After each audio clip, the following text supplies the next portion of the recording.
Hello and welcome to Being Well. I'm Forrest Hanson. If you're new to the podcast, this is where we explore the practical science of lasting well-being. And if you've listened before, welcome back. Today, we have the second of our two episodes devoted to topics related to dating and finding the long-term partner that you've been looking for.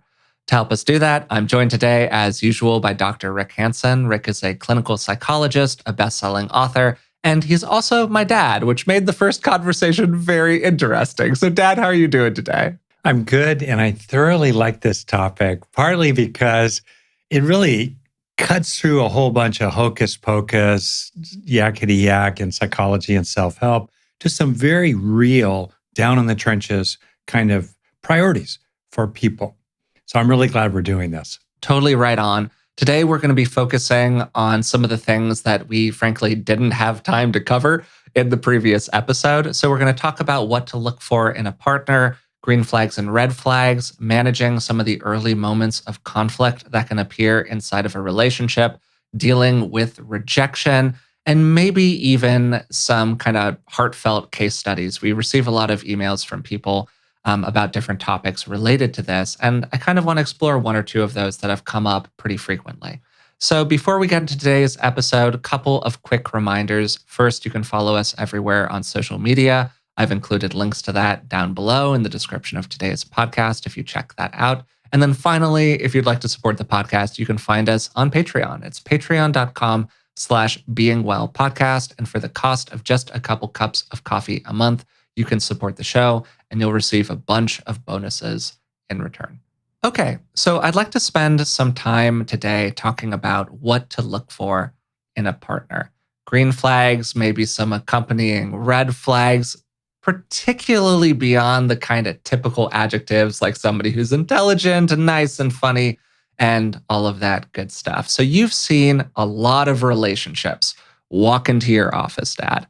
And most of those relationships, because they're wandering into therapy together, had some issue that they were trying to deal with, some conflict that had emerged inside of the relationship. And I think that this puts you in a position to be kind of uniquely suited to talk about the character traits or personality issues or whatever that tend to lead to issues in relationships. I'd say two right off the top are deal breakers when they're not present. So it's on the foundation of these two that we'll talk about some other qualities as well. First, the other person needs to be basically emotionally sane. They're not a nut. That's a great starting point. Yeah, but right, I'm calling it. Yeah, no, for sure. They're not completely carried away by addictions. They're not overwhelmed by their temper. They're not just neurotically gripped by childhood trauma that's completely unresolved. There's a basic sanity in that other person, which for me includes a good heart. Part of basic sanity is having a good heart. There's a fundamental commitment in them and interest in them toward building up rather than tearing down, to operating in good faith in their relationships, and being transparent and genuine and sincere in how they are. I'm putting all that together in terms of basic sanity. The other major headline is, are they willing to repair? Are they willing to enter into conversation with you to work through little tiny misunderstandings and potentially big issues?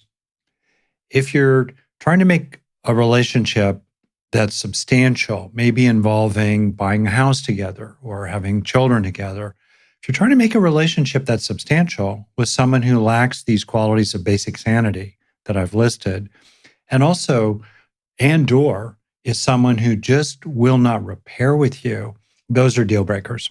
Those for me are complete red flags.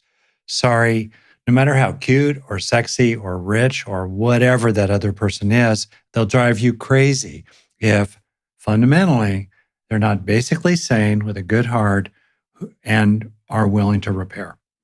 Yeah, and I want to pull out what you just said there, that good heart part. For me, number one with a bullet is that they're a basically nice person. Prickly people can be really attractive. We have a lot of tropes in the culture about the bad boy and the mean girl and whatever. And there's often this pull of wanting to repair that which has been broken. I am the one who will be able to fix this person. Most of the time, over the long haul, those people are going to lead to more challenging romantic relationships. If the person presents in this way, but underneath that presentation, they're a fundamentally warm, kind-hearted person, okay, sure, that's one thing. That's kind of a certain category. But if they're just really prickly and they've got an issue with their temper and they're kind of mean to you and they're not particularly nice to your friends, it's a huge deal breaker. Like it's a total deal breaker, at least for me personally. So I think that element of a warm heartedness is probably the fundamental thing that at least I look for in a partner. Yeah, one thing that happens around that, talking about erotic attraction, is that warm heartedness, kindness in another person can be a bit of a buzzkill potentially in terms of the what turns us on. And so I think it's important for people to kind of be aware of that possibility if that's working for them, and to realize that you can find all sorts of erotic connection with other people that are not narrowly about them being a kind of a sexy outlaw in their Yeah. fundamental psychology. Well, I mean, if you think of the tropes that we create in the culture, you can just look at movies for a Yeah. perfect example of this. At least if you live in America, um, like James Bond. You gave a James Bond example in the first episode we did on this last week of ejecting somebody out of the passenger seat of the car. Classic James Bond move, not like exactly the most warm-hearted, kind-hearted person, and yet this is like the archetype of masculinity, or at least was for literal decades. I don't think that anyone would describe James as like a particularly kind-hearted person. No, and if you read the novels, he comes off as enormously sexist and Womanizer, racist. the whole thing. Yeah, Yep. absolutely. So, just like not a good archetype, but that's the archetype that we've created as the appealing person, particularly the appealing man. And there are equivalently problematic archetypes on the female side. Um, and so I think that absolutely connects to this kind of erotic attraction aspect that you're talking about here, Dad. There can be an appeal to somebody who feels aloof, who feels sort of separate and mysterious and different from everyone else, or there's the whiff of danger around them. And I mean, we can get into a whole thing about how people's developmental history can heavily influence this if they were raised inside of environments where there was a lot of anger, aggression, chaos, violence, whatever. These things can get kind of counter programmed inside of the brain to become elements of attraction as opposed to elements of repulsion. That's a whole other conversation, but it totally does play into this. Yeah. Sometimes there's this dynamic that emerges. It's described classically as pursuer distancer. And yeah, if you're an invasive pursuer that always is trying to get into the deep core of other people immediately on first acquaintance, well, yeah, maybe there's a reason why they're backing away from you. All right. But on the other hand, if you're reasonably receptive to other people and reasonably skillful about how you are with them, and meanwhile, you keep getting this feeling that this other person is distancing from you or trying to be elusive or evasive, maybe manipulatively to try to get you to keep on chasing after them, maybe that person is not going to be a good partner for you. Totally great way to put it. To move on here to another thing to maybe look for that I think is really, really central in any long term relationship is this idea of the growth curve. Does the other person have a growth mindset? Do you see a kind of general upward trajectory associated with them, their life, where they're going? Are they changing or have they been stagnant for the last 20 years? Are they flexible? Are they open to new ideas? I said something in an episode a little while ago about this idea that you're getting into a relationship not with a person, but with a process when you enter a relationship. Yeah. Because hopefully none of us are stagnant. We're changing, we're moving, we're growing over time. And the big question is not necessarily do you love the person, it's do you love the process? Because the person is going to change. And if you get narrowly attached to the exact version of them the way they are now, that's generally not a great equation for a long-term sustainable relationship. Yeah, recognizing that the other person is a kind of developmentally unfolding moving target, as it were. And being a little humble about that and open is a good thing, definitely true. I think there's another aspect of, I think there's another aspect as well. I think there's another aspect as well regarding whether the other person has a growth curve, in that, are they interested in learning in this life? Are they alive in their engagement with life? That doesn't mean that they have to be a big time intellectual. Maybe they're just really alive in their engagement with gardening. And for them, there's this ongoing unfolding. There's something new in a long term relationship, particularly now that we're not all dead by the time we're 40, like back in the Stone Age. If you want to keep it alive over the long haul, decade after decade, your mom and I are approaching our, drum roll, 40th wedding anniversary. Woo! Whoa. How do you stay interested? And it just kind of helps for that other person, certainly, to be someone who is growing, because that's a good way to maintain interest. And of course, there's a nod here as well to making sure you have a growth curve yourself. Yeah, totally. And I do want to take a second to say something that's going to sound a little contradictory to what I just said. But I think that there's also a potential trap here for people Hmm. where they, quote unquote, see the potential of the other person. Oh, yeah. A lot of the time, the potential that you see in the other person is not the person that that person actually wants to be. And you got to be very, very careful about attaching your vision for their growth curve to them and to their desires and to what they actually want from this life. And I think that where you see that is the general fix it mentality that people often enter into, this idea that I can fix the other person. Oh man, I love it. There's this kind of jokey but very deeply true saying that many times people come together in relationship, let's say A and B, and A thinks that B will stay the same, and B thinks that they can fix A, and both are usually disappointed. Yeah, no, totally. Absolutely. It's a great way to frame it. So, okay, is there something else that you think that people should really be looking for here? Definitely. So another thing that I think is important to be aware of when you're picking another person, especially for the long haul, is that kind of summarized in the saying from Western novels that I used to consume a lot of, is this a kind of person that you can ride the river with? Is this someone that you would trust to handle things well if you were stuck in the hospital for a week or a month and they had to make some major decisions on your behalf? Is this someone who can hold their weight in making a living in terms of money? Is this someone who is not going to freak out when the sink doesn't work and you need to call a plumber, who can manage that process? Is this someone who can fill out paperwork? Is this someone who's reasonably competent in modern technology? When they look at the the operating system for their computer, do they go, I can't handle it? Is there basic functionality in that other person, especially when the chips are down? And I'll give you a little metaphor that kind of sums this up for me. When I was first learning how to rock climb, the guy I was going out with, this was when I was maybe 21 or 22, said, Rick, I want you to learn how to do these various techniques that involve being able to move up and down the rope by yourself. If something happens to me. Oh, actually, I'm going to restate the whole point here. So, and the person I was going out with said, Rick, I want you to learn these techniques for being able to move up and down the rope on your own.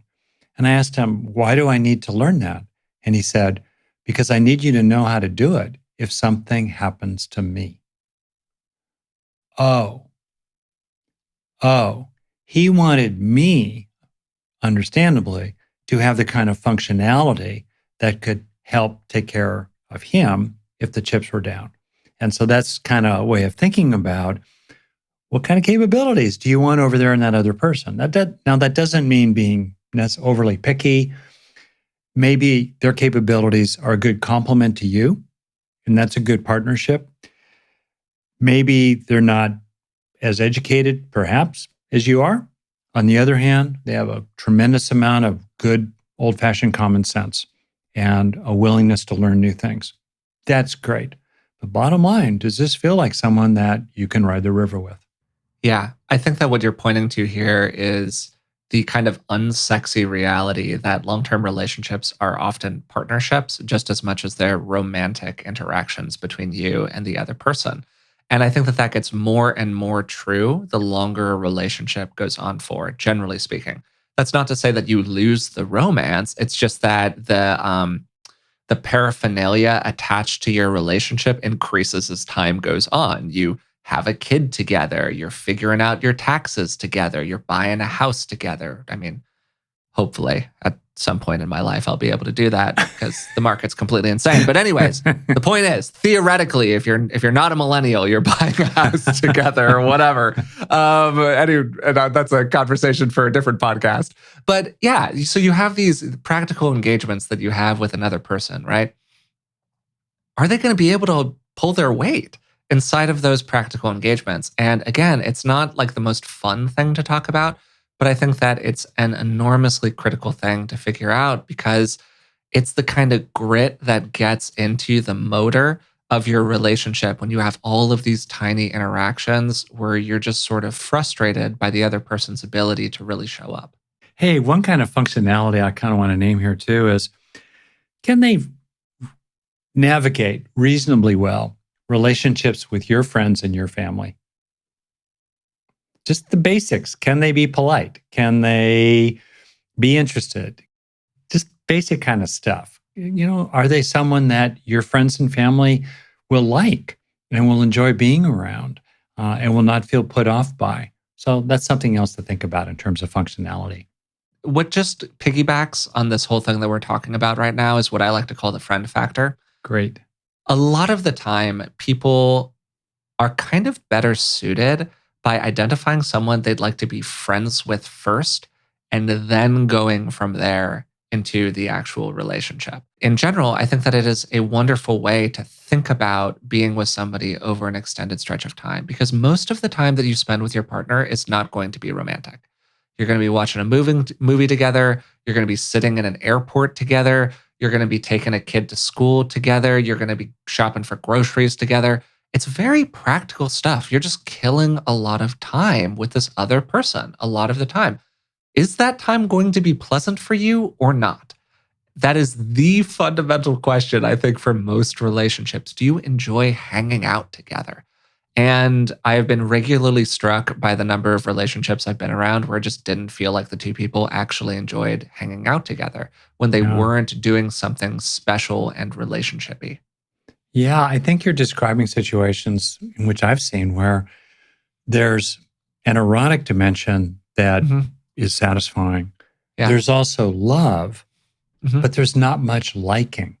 Mm-hmm. And even as well, sometimes not much shared functionality. They're not a very good team. And the erotic dimension and the love aspect can carry people a long way, but I don't think just that alone is enough for most long-term relationships. Yeah. No, I think that's super well said. Another thing to look for or not look for, depending on your proclivity here, is that for a lot of people, a major question is whether or not they want to have kids. And that's not necessarily the first question that you ask somebody when you go on a date with them. But if you're really looking at a long term relationship and you're thinking to yourself, I want to have kids, this is a deal breaker for me, that's got to come out early on. Because if the other person's like, yeah, not really looking for kids, that can just kind of be it a lot of the time. And then to build on that, what kind of a father or mother would this Mm-hmm. other person be? And Yeah. are there maybe issues there? Or on the other hand, you think to yourself, wow, this person would be a really, an excellent parent. I want to maybe add one more thing that's kind of knocking at my mental door, which is, what does it feel like to be you when you're around them? I love this. That's great, Dad. Yeah, that's really good. Yeah. Yeah. This is one of the most fundamental indicators. Just bottom line it, bottom line it. When you're around them, do you start feeling smaller? Do you have this subtle feeling that you always have to be on your toes to make sure you don't say the wrong thing? You're walking on eggshells. Or do you feel like when you're around them, maybe that you always have to keep proving yourself or impressing them or being as good as they are? Ugh. On the other hand, when you're around them, do you feel like the best part of you just kind of naturally comes forward? Do you feel encouraged? Do you feel like they're leaning towards you? in an affirming and warm sort of way, or are they always leaning away? And it feels like you continually have to reattract their attention and woo them back into interest with you. Ugh, not so good. And the bottom line is just it's good to be around people around whom you walk away from the interaction feeling a little lighter, a little bigger, a little more loved than when you started it. Love it. No, I think that that's a fantastic thing to highlight. And I particularly want to point to because I can't help myself. I have to bring up IFS at some point during these conversations. It's like my Pavlov's bell at this point. But that idea of the parts of yourself that come to the forefront when you're Yeah, in relationship that's with another great. person is just such a good way to think about it. That's really more differentiated even than what I was saying. You want to give an Yeah. example, maybe? Yeah. So so internal family systems is the model that I'm drawing from here. I had a Yeah. conversation with Richard Schwartz, who's the founder, creator of IFS therapy. If you want to check that out, that's in our archives. The basic premise of the idea is that we are all constructed of many different parts, different sub personalities, ages that are trapped inside of ourselves, however you want to think about it. And this isn't like a psychotic thing, it's a perfectly normal thing. And you can think for yourself of how you might have a more managerial part, a part of you that kind of gets things done. Then you might have a more youthful, playful part that comes to the front sometimes. And then maybe you have a more protective part where when people are pushing on you in different ways, this part comes up and is kind of strong and defensive in one way or another. So we all have these different parts. And our interactions with different people are going to bring some of these parts more to the forefront than others. We can think about this in terms of our behavior. Does being around this other person give you this underlying feeling of anxiety that maybe you don't like? Does it put you into that defensive posture I was talking about a second earlier? Maybe they're really activating some unconscious, uncomfortable material. This might relate to what IFS calls exiled parts that you just really don't want to interact with for whatever reason. And these are all signs that that person long term may or may not be a great fit for you. Um, because there are these parts that are coming to your defense that are a suggestion to you that there's something that there's doing that's bothering your underlying psychology. That's excellent. That's really Yeah. great. Well, thank you. Um, Flip it around the other way, Yeah. or to kind of underline in a way what you're saying, does it feel okay for you with them to reveal, to bring forward Those more certain key vulnerable aspects of parts. yourself? Totally. Absolutely. And if you bring these parts of yourself forward, does the other person run screaming out the door? Well, Mm-hmm. Yeah. that's kind of a deal breaker. I don't Yeah. mean dumping these parts of yourself on this other person, like this maybe childlike part that's incredibly insecure and hungry for love and could, you know, be a little overwhelming for another person, especially early on. But for example, if there's a part of you that is really very spiritual, or a part of you that's very, very rational. And of course, a person can be both rational and spiritual. It is actually possible. Or maybe this is a part of you that just cares enormously about other people and trying to help them and engage social justice practices. Whatever it might be, is there a part of you that's very artistic, that loves music, or is very interested in cutting edge culture? It doesn't mean that the other person has to necessarily go with you to the opera, but if they are sort of repelled by that idea and think it's silly and stupid and are, hating on you for it, well, that's a clue. This probably is not someone for a long-term relationship.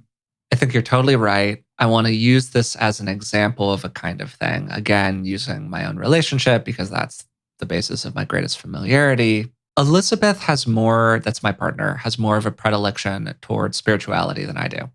And I have a little bit more of a predilection, as you know, if you've listened to the podcast for any length of time, toward hardcore rationality.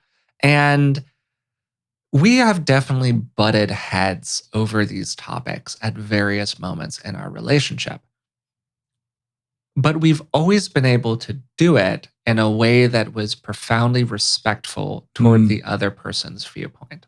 If in general you're willing to have a live and let live attitude about some of these fundamental differences, if you're open to the way that the other person does things, you can really manage pretty significant differences, even around like huge big picture topics like spirituality and religion, in very effective ways inside of a partnership if you're dedicated to it and if you really like the other person. Good point. Hey, before going further, I kind of want to make, I think, a key point, which is there are many different kinds of great long term relationships. Some of them look like he lives in New York and she lives in LA, and they get together one weekend a month and they talk at least once or twice a week. And maybe that for them is a really good long term Yeah, it just relationship. works for them. Mhm. Yeah. There are other kinds also where someone says, uh, I'm interested in a pretty deep relationship, including possibly erotically, with several people kind of sort of at the same time. Now, maybe that's not the cup of tea for a number of other people. Okay. But I've known people who have kind of lived in that world in which there's an ongoing slow motion churn of new people coming into their orbit, other people leaving their orbit. They're in process about it, and they're doing it ethically. Complete disclosure with a lot of compassion for, the impact potentially on the people that they're in this different kinds of relationships with. So maybe that's a model for you. Or maybe there's a model, particularly I think often for people who are older and more experienced in life. They're coming into a relationship in their 50s, 60s, or 70s or later, where they're fairly settled in their ways. Person A has their home, person B has their home, and they don't really want to merge households because there's a lot of hassle with that. And maybe they each have adult children and there are complications with extended families. They don't really want to super duper merge it.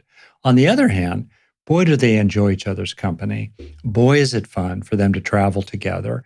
And they're not interested in getting married. They're not interested in merging their money. But really, really, really, they have a very strong relationship as that kind of couple. So I just kind of want to acknowledge different forms, different cultures get involved, different religions get involved. There are many different ways to do it. No, I think that that's a great point, really central to what we're talking about here. And we definitely do not want to be dogmatic about this narrow, like heteronormative view of one guy, one girl, they date for 18 months and then they get married. Like that's very much not our personal perspectives on it. And hopefully what we're talking about here today is applicable in a variety of different contexts, even though we've kind of taken that baseline as sort of the example that we're working with here. So, a natural part of dating and finding a long term partner, we talked about this in the previous episode, is separating the wheat from the chaff. You're separating people, and other people are maybe separating you out at some point as well. Wait, what?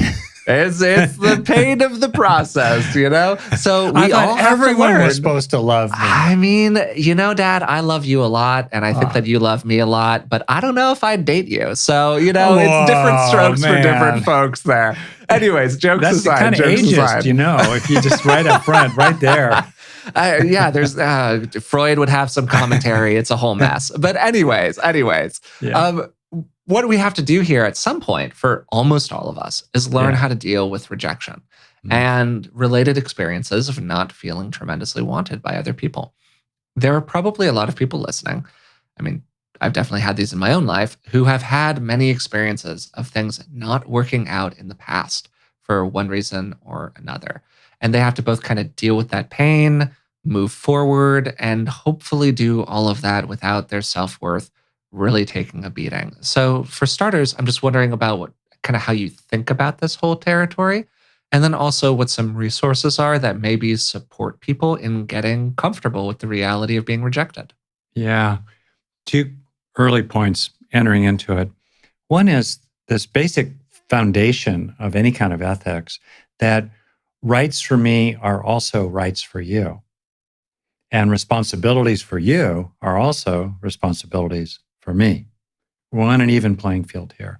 And that is just a very important, seemingly abstract, but fundamental kind of moral principle to honor, even when it's uncomfortable. Second, the norm is asymmetry. What I mean by that, especially in the earlier stages of moving into a relationship, I love this point. This is a great point. usually person A likes person B more than person B likes person A. Yep. Along the way. And so if it has to be perfectly equal amounts of valuing and emotional investment, affection, attraction, and so forth, well, that's going to be the death knell of most emerging relationships. So being able to tolerate asymmetry and even shifts of asymmetry are really, really useful. Now, extremes of asymmetry, where one person is just absolutely head over heels over the other person, but the other person honestly is pretty indifferent, not really attracted, not really very interested, doesn't particularly enjoy hanging out with them. That's too much of an asymmetry. Okay. But there was this classic moment early on in my relationship with your mom that is kind of memorialized in our family system. We were both in our early 20s. We've known each other a really long time. And um, we were starting to date. I was kind of interested in her, but she was really interested in me early on. This switched, by the way, later in some ways, which was funny years later. But anyway, before we got married. Anyway, but she, Jan, was really, really nervous about revealing how into me she had become because that's emotionally vulnerable, it's emotionally invested, and often because of excessive reactivity to this asymmetry, she was understandably afraid that if she revealed how much she liked me, I would say, I'd call it quits because, she liked me a lot and I wasn't so sure. Okay. So she revealed this in a really touching and sweet way. Your mom has a lot of pluck, actually, in a really good way.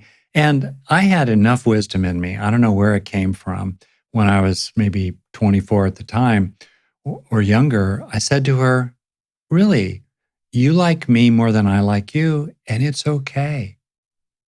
That alone is not a deal breaker.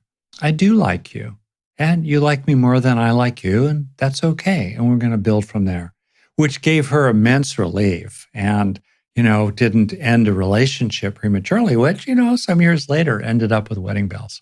Yeah, because you just brought it up there so beautifully in the story of the parents, the whole thing. I've heard that story before. It's a lovely story. I think that a major theme in relationships is dealing with power and dealing with power dynamics with other people. I was talking with Elizabeth Earnshaw about creating a secure relationship. She's wonderful. She's Liz Listens on Instagram. She's got like a bajillion followers over there. She does great, great work.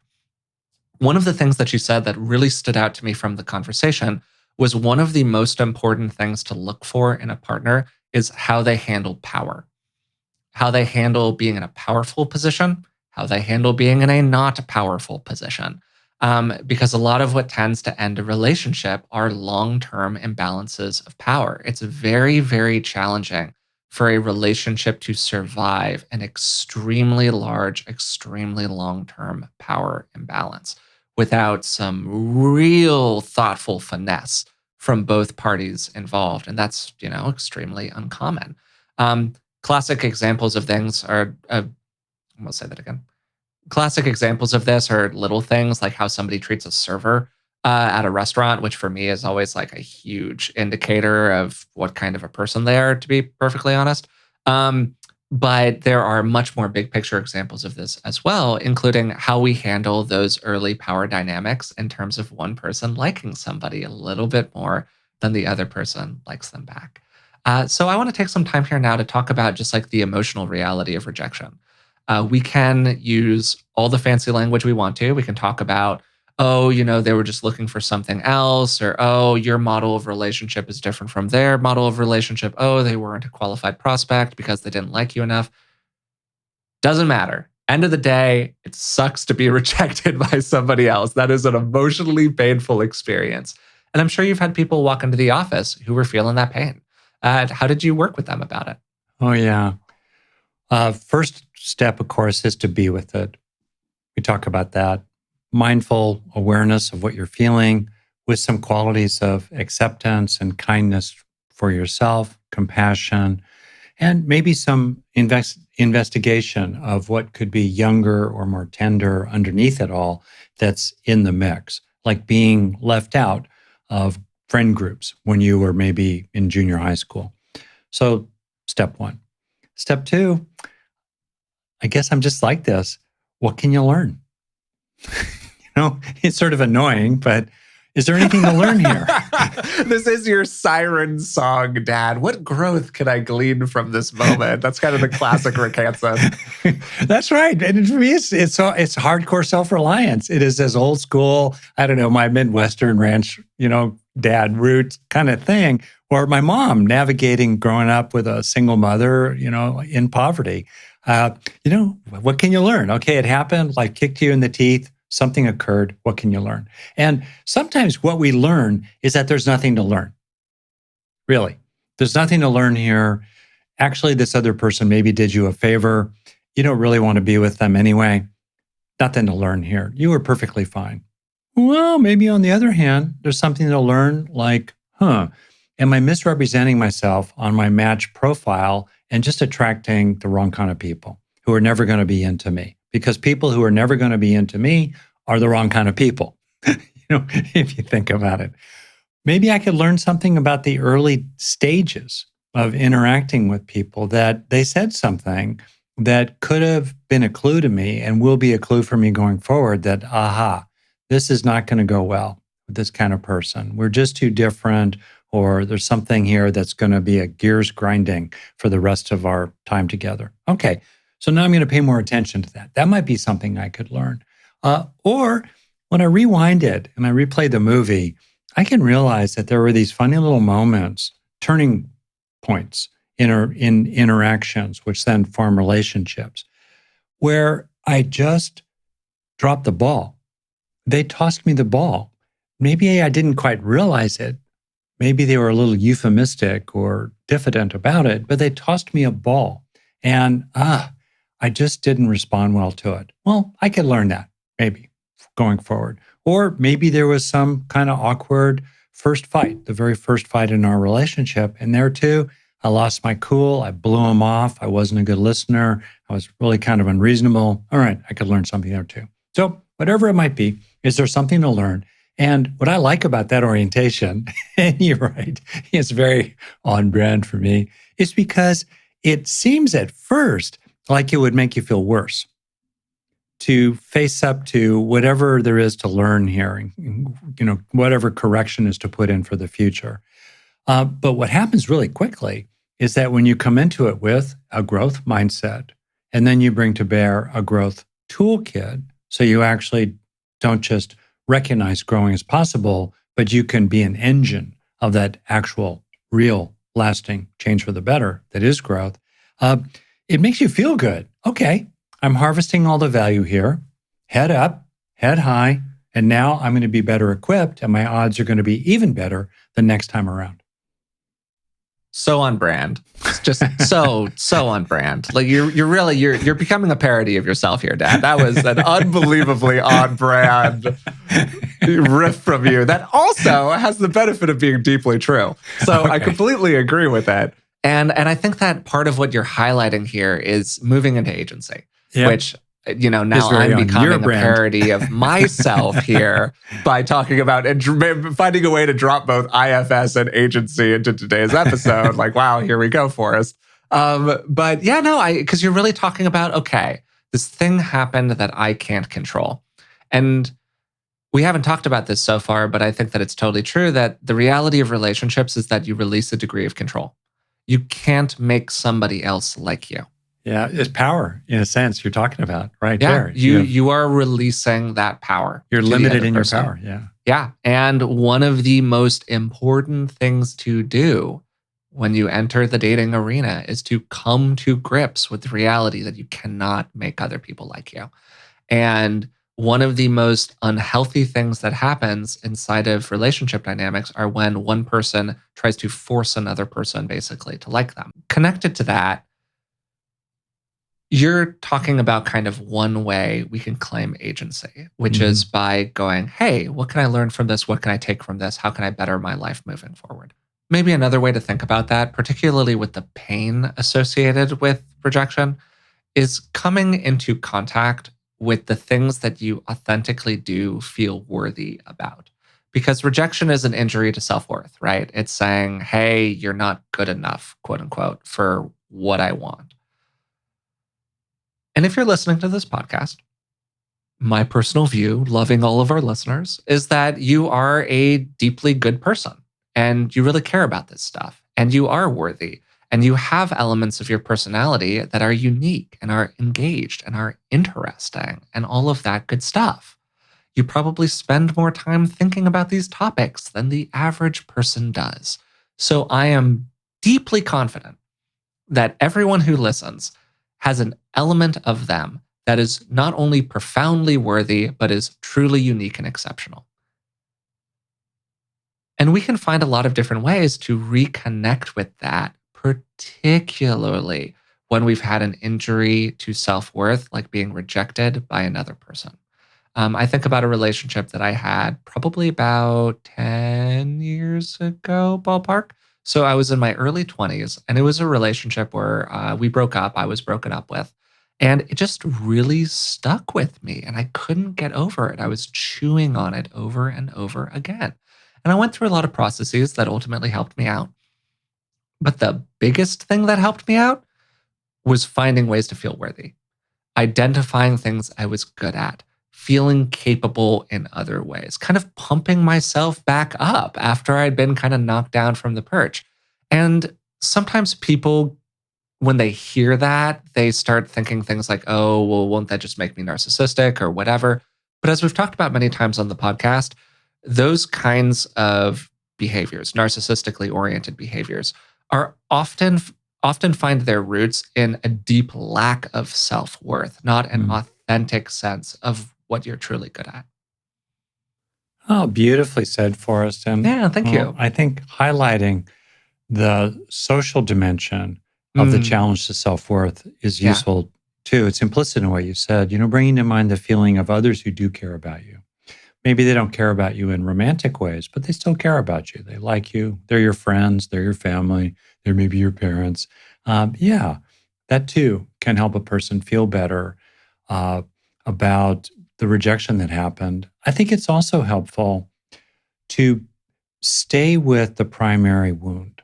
What I mean by that is that if someone that you had hopes for is saying, I'm just not feeling it, I want to break up with you, or not go any further, not go up any higher on the rungs of the dating and mating ladder, there's a loss there that's real. That's primary. Let's suppose even that they were reasonably kind about it. They weren't mean or horrible. They weren't criticizing you. They were just saying basically, no, for my own reasons, I don't want to go forward. I want to part ways. Okay. And you wanted to stay together. There's a loss there. And what I find for people is that if they stay with the direct experience of the loss, and we, of course, can apply this to losing a pet or a loved one, friend, if you just stay with the direct feeling, in the traditional metaphor, the first dart, the first arrow of in inescapable pain of one kind or another, if you just stay with it, usually within minutes, often within a few dozen seconds, it starts to fade and it starts to release. What tends to trap us and lead us to keep circling the drain, as it were, of the experience of loss is that we get sucked into ruminations of different kinds. We rehash things. We think about woulda, coulda, shoulda, if I'd only this, or what about that, or we start making up reasons why that other person is a real jerk, and we get complicated there. All of that keeps it going. But if we have the courage and the internal resourcing, like we've talked about many times and in our book, Resilient, if we can just sort of stay with the primary experience, the feeling in the body, the emotional quality of it, and just be able to be with it, then we don't get so trapped by it and we can move on much more readily. Yeah. And applicable, as you were saying, not just for rejection pain, but for most of the pain that comes along in our lives. You said something a second ago that I just want us to spend a little bit of time with, which is this idea of managing early conflict. where you talked about, okay, one of the reasons that something might go sideways in a relationship is because we had this moment of early conflict. And wow, I just realized with the benefit of hindsight that I really didn't handle it well. A key moment for almost every relationship is the first time you get into an argument. And again, you're a longtime therapist, you've seen a lot of arguments in your life. Do you have any kind of general best practices, ideas, principles here that people can lean on for managing that first moment of conflict? Oh boy. Remember that this one's really salient because the first of anything Mm-hmm. is memorable. Yeah. Also, be really aware of the salience of anger, the impact of anger, by which I mean really speaking or acting from anger. It's one thing for a person to, in a responsible way, in a way that in which they're taking responsibility for their own experience. It's one thing for a person to say something like, well, I want to be real here. I like you a lot, and I have hopes for this relationship. And I also understand it's not the end of the world. And still, I'm just letting you know that when you were half an hour late for dinner and didn't acknowledge it even or act like it mattered that I was waiting here for you for half an hour with no call or text or anything, you know, I felt some anger about that. That's a responsible kind of communication. And even the other person can maybe see that flicker of anger in your eyes or feel it in you, but you're not dumping it on them. You're not yelling at them or scolding them in all kinds of critical and caustic ways. Paying attention to anger. So those are two right up the front to realize that this one's going to be consequential. It's important to manage it. You want to try to help it end well and be careful with anger. I think that those are great pieces of advice. Another one that I would just throw onto the pile here is that one of the most dangerous things that we can do in relationship with another person is go from what they did to who they are. And you see this all the time. You did X, so that means you are a Y kind of person. And if I could banish a phrase from everyone right in this moment, it would be that one, that Y kind of person structure, because it just gets people into so much trouble in Right. their interactions You're with each other. just like my father. Yeah, it's the classic ad hominem attack, right? Like you didn't do the dishes, so you are lazy. It's like, well, maybe, or maybe one of 10,000 things happened differently that led to the dishes not being done. Um, and so I think that there are a lot of communication structures that can be useful for people here, things like nonviolent communication, or the Gottmans have done a ton of research on the styles of communication that tend to be problematic inside of relationships. We've got a lot of content related to all of that. But just in general, that movement from what happened to what it says about the other person, be incredibly careful with. Yeah, that's excellent.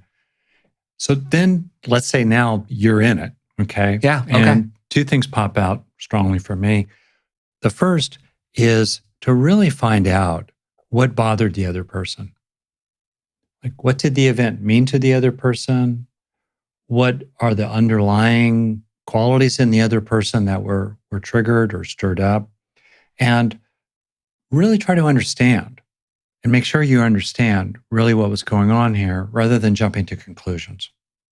So, giving the other person that kind of deep listening and giving yourself the benefit of a lot of information about them and what's really going on here.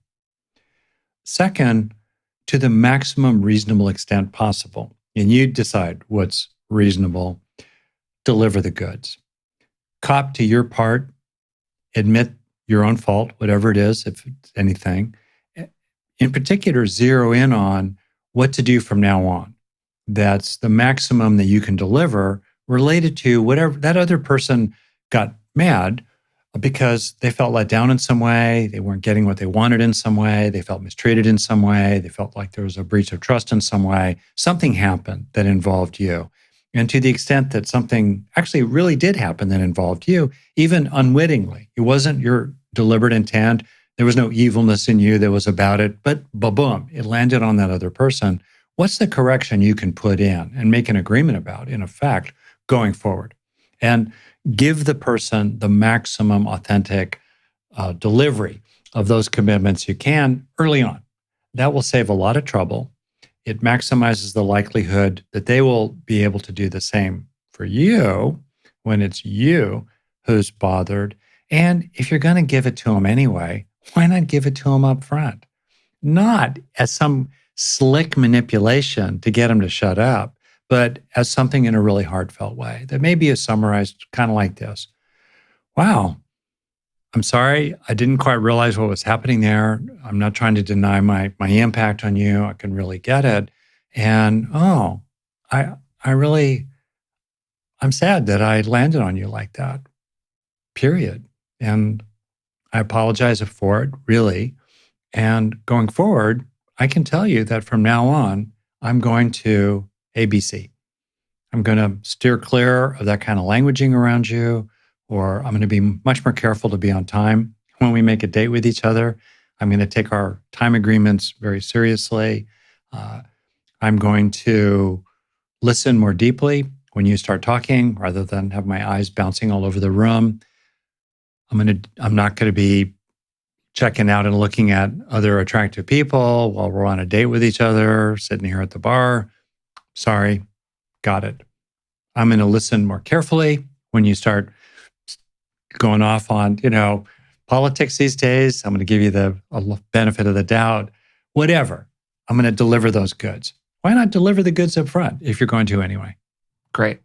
We could spend so much time talking about this, and we have spent a lot of time talking about this on previous episodes of the podcast. We've got a lot of content related to these kinds of communication skills. We're coming to the end of this episode here, and I want to talk about a kind of case study, maybe for lack of a better way of putting it. We get emails with some regularity that goes something like this. And I can imagine somebody listening right now who's kind of thinking something like this. And I would just love your take on it. And it's something like, hey, you guys are spending a lot of time talking about these ideal qualities to look for in another person or these things to stay away from. And, I get it. I want to build myself up in these various ways. I want to grow these psychological skills. I want to manage conflict well. Okay, yeah, of course. But, I'm 58 years old and I've either never found the person that I really feel like is the one for me, or maybe I did once. I've been divorced or I had some kind of messy breakup.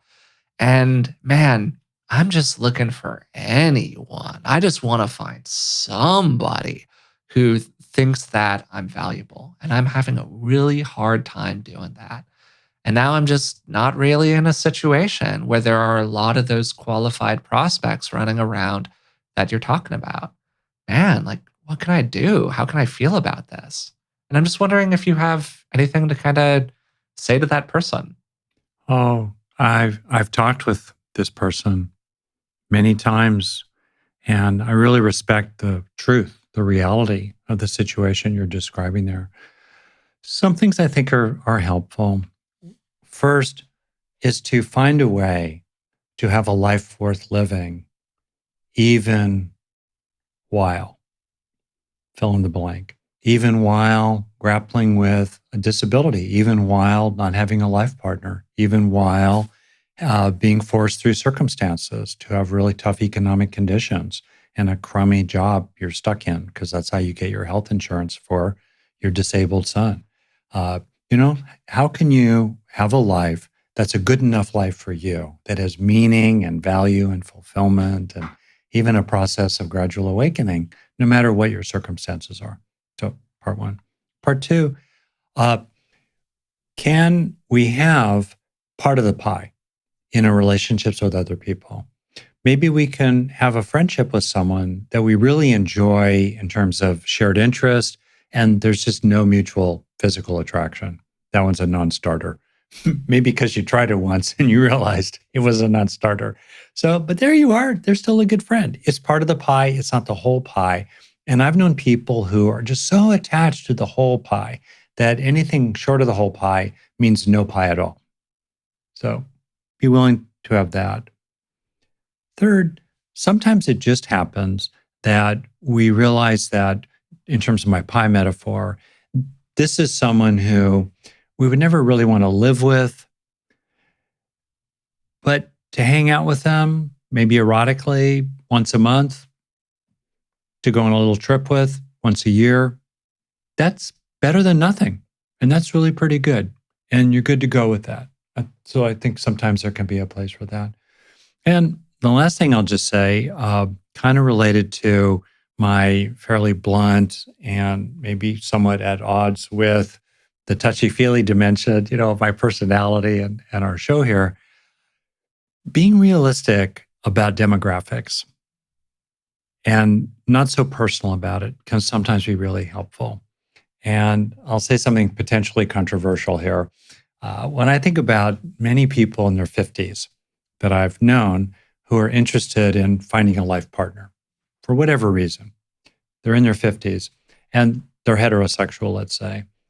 My personal experience, there are many more women in that demographic who are interested in relationship and emotionally intelligent about it than there are men in that demographic.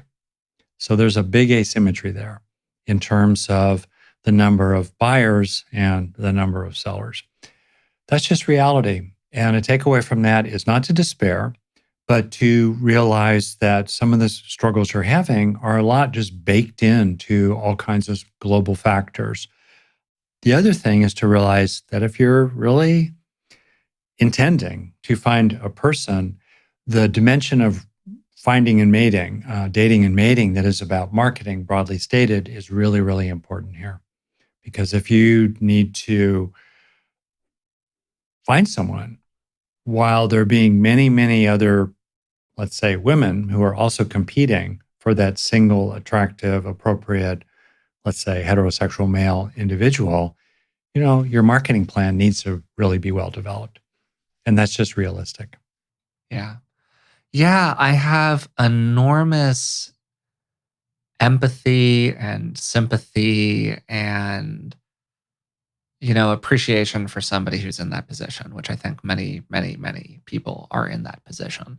I wish that I had better advice for them because, I'm a 34-year-old guy. I don't have a lot of shared experience to draw from here that could give me kind of something pithy or valuable to say having to do with that particular challenge. I would just like to express that it's an incredibly real thing and it is a real problem that people are dealing with. And I do think that, as you're saying, Dad, there is a reality where as the pool of eligible partners begins to shrink for whatever reason, often having to do with aging, but not always having to do with aging. I'm thinking for our many, many listeners who are in not like cisgendered, not heteronormative relationships, which is the example that we've kind of taken throughout these episodes, there are real challenges with the population size that sometimes Yeah, emerge. that's right. And that's real. And it brings some of those issues having to do, as you were saying, particularly with marketing, but just a lot of the issues that we've talked about throughout this conversation. Unfortunately, the amount of individual skillfulness you need in those small population situations only goes up. Yeah. It is, relatively speaking, so much easier for a white, cisgender, heterosexual guy in their early 20s to find a life partner than it is for somebody who does not check all of those boxes. Mm-hmm. So the degree of difficulty increases as those variables change. And I only say all of that for starters. I mean, I'm not intending to just like say a lot of stuff that people already know, but just to establish a basis of empathy for people who are going through that experience. Yeah, that's really true. And it's a good time to underscore something you said as well, which is that obviously we've been talking about a kind of relationship. And there are many other kinds of relationships that you and I don't have much direct experience with. For sure. Also, I'm planning a future episode with focused on these topics related to dating and finding a long-term life partner. That hopefully will also accomplish that. It's with a female guest, so we'll be able to bring in a different kind of perspective and somebody who really spends all of their time devoted to these kinds of topics. Great. All right. So that's it for today's episode, where this was the second of two episodes that we spent talking about the dating aspect of relationships, particularly focused on how you can find a long term partner.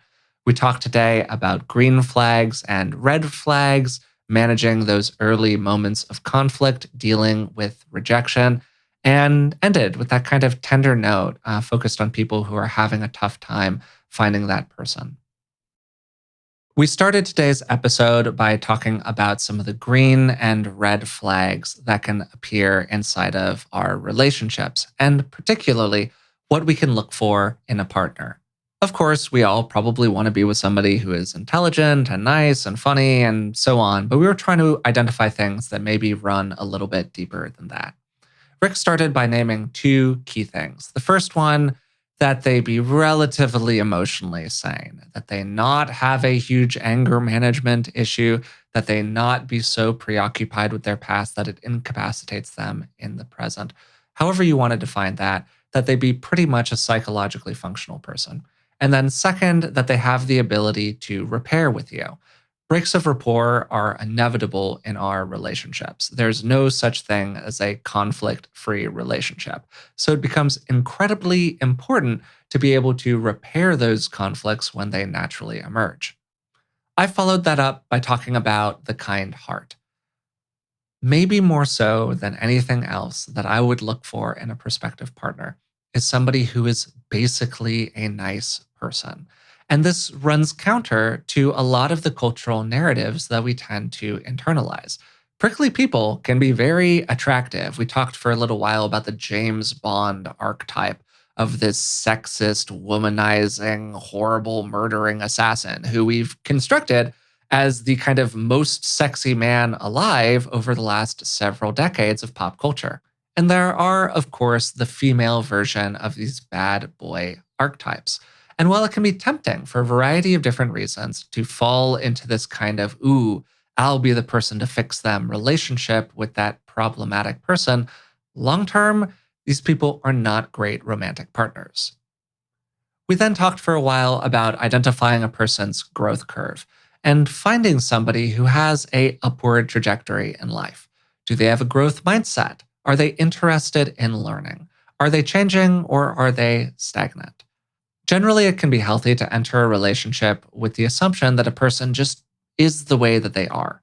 That can help us avoid these problematic patterns around trying to fix somebody else or put upon them a version of them that we would like them to be that maybe they don't like to be so much. But it can also be helpful and realistic to think of the other person as a process rather than as a stagnant individual. And part of the question that you're asking yourself is, do I like this process that I'm attaching myself to? We also highlighted general functionality. Is this somebody that you would trust, for instance, to make an important medical decision for you? And alongside that, what I kind of call the friend factor. The reality is that most of the time that's spent in our romantic relationships ends up being not particularly romantic. You're watching a movie with the other person, you're stuck in a car together on a long road trip, whatever it might be. And it's very important that those interactions be basically pleasant enough. I've had a lot of friends and known just a lot of people generally who end up in a relationship with somebody that maybe they really love, but they don't actually like them that much. And that dynamic can often be a very challenging one inside of our long term relationships. Then, a natural part of dating is rejection. Most people are going to have an experience at some point where another person says to them, you know what, you're great and all, but it's just not for me.